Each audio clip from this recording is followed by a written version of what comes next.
Welcome to Self-Powered Healing. I'm Barbara McNeely, your host and the creator of Self-Powered Healing, where we are talking about how you can unleash your innate healing ability. By the way, for this month of November, I've accepted the challenge to publish 30 podcast episodes in 30 days. It's called National Podcast Post Month, or NaPodPoMo for short. It was created by Jennifer Navarrete in 2007, and this year, 2024, is the 17th year of the challenge. Enjoy. Are you wearing toxic products? We breathe in toxins all day long. It's a topic that is finally being talked about by more people. Toxins in the air have been a problem for me since I was 16. First, it was a single fragrance, then it was all of them. Then it became any fragrance product in the home, and ultimately it was every chemical out there. But the toxins that we wear can cause us the most problems because we never get away from them. Maybe you're not aware of these toxins, but you need to be.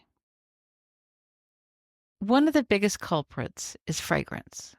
Whether it's a perfume or cologne, or it's a fragrance in a product you use, because fragrances are in everything: your soaps, makeup, shampoo, conditioner, lotions, creams, deodorants, hairspray, other hair products, you name it, it's got a fragrance in it. Most people aren't aware that they're toxic, though. That's because they aren't required to list the actual ingredients. They list simply the word fragrance. And they can, because they tell the FDA that it's a trade secret and they can't tell what's in it. And the manufacturers don't really want you to know what's in there anyway. Mostly they contain volatile organic compounds, also known as VOCs. They're things like benzene and other petroleum distillates. They're used because they are VOCs, and they help spread that fragrance through the air. But they're also toxins. And they contribute to chronic inflammation, which leads to chronic stress and ultimately to chronic health conditions. They can cause other problems too: asthma, migraines, neurological disorders, even cancer. My tip: find fragrance free products. They're getting easier to find than in the past. Read your labels on your personal care products. If they have that word fragrance in them, don't buy them. Because if they can't reveal what that fragrance is, they're hiding something.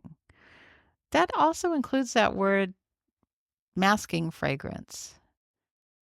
That's actually a double whammy because the masking fragrance first still contains the chemicals, but it's there to hide another smell that might be even more noxious. Clear the air you breathe all day long by ridding your personal care products of fragrances. The Environmental Working Group has an extensive database of products and their toxicity that is worth checking out. They have a section devoted to personal care products that you can find at ewg.org/skin deep. Check it out. Thanks for listening today. If you have any comments on this episode or on the whole NaPodPoMo concept in general, you can visit this page to leave comments. selfpoweredhealing.com/November 2024. You can also find a listing and link for all November's episodes on that same page, selfpoweredhealing.com/November 2024. By the way, Self-Powered Healing is still looking for interviews with people who want to share a story of healing. Do you have a healing story? I would love to hear about it and see if maybe you could share it on our show. So if you're interested in sharing, then visit selfpoweredhealing.com/share to schedule a chat. You aren't committing at this point. You're just having a chat with me to see what your story is about. It will be confidential unless or until you decide you want to share. And if you get there and there's not a convenient time for you, send me a message because we'll always find a time. And remember this always: you are a magnificent being with powerful innate healing abilities.